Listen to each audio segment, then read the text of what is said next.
Mancano ancora il risultato degli esami tossicologici e quelli dei rilievi eseguiti dai RIS nella villetta di Gemona e sul bidone in cui era stipato il corpo fatto a pezzi da Alessandro Venier, prima che gli inquirenti abbiano un quadro completo della scena e delle modalità del delitto, da confrontare con la confessione resa da Lorena Venier, la mamma della vittima, che ha raccontato tutto al PM e al giudice.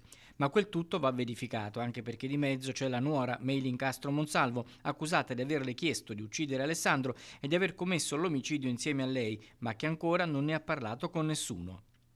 Alla luce dei fatti non può essere un caso che il sostituto procuratore Giorgio Milillo, titolare del fascicolo, voglia di nuovo interrogare Lorena dopo l'autopsia e le ispezioni dei RIS nella casa di Via dei Lotti. L'interrogatorio è programmato per mercoledì.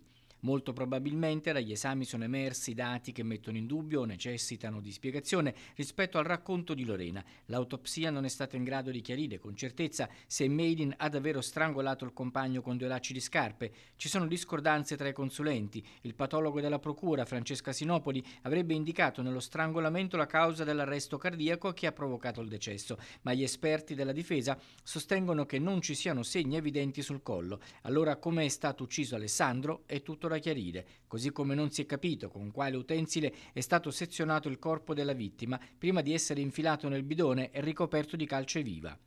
Lorena ha parlato di un coltello, poi di un seghetto per tagliare le ossa. Tagli precisi e puliti fanno pensare ad una mano esperta, ma anche all'uso di un altro oggetto, un macete acquistato online. Per quanto riguarda Meilin, la giovane colombiana continua a mantenere la bocca cucita, si interessa della bambina ma non parla dei fatti della villetta di Gemona, ha chiesto che la figlia venga affidata ai suoi genitori, pronti a raggiungere il Friuli per occuparsene. Si attende su questa richiesta la risposta del Tribunale dei minori. Per il momento la bimba rimane in affido ai servizi sociali del comune di Gemona. Ci sarebbe anche una famiglia friulana disposta ad ospitare i parenti di Meilin.